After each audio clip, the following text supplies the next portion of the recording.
Prije svega, dobar dan svima. Lijepo je vidjeti ispunjenu dvoranu, to znači da se dešava nešto važno, da ima razlog da smo svi zajedno ovdje.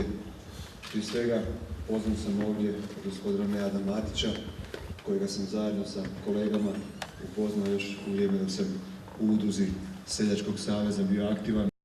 Upoznao sam ga kao čovjeka od riječi, kao čovjeka koji zna gdje i kako treba raditi. Mnogi od vas dolaze u biti iz seljačke stranke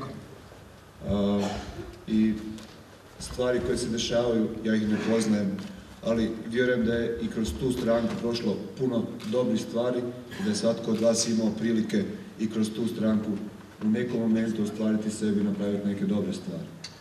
Zelena lista, zeleni put je jedna nova priča, jedan put budućnosti i vjerujem da ćete imati snage, kreativnosti, da stvarate dobre programe koji će nositi, jer zeleni putevi su budućnost planeta, ne samo naše države, nego cijelog planeta.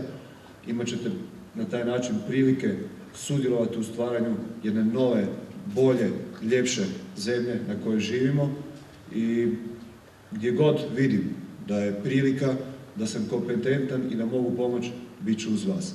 Hvala vam svima zajedno i sretno svima zajedno.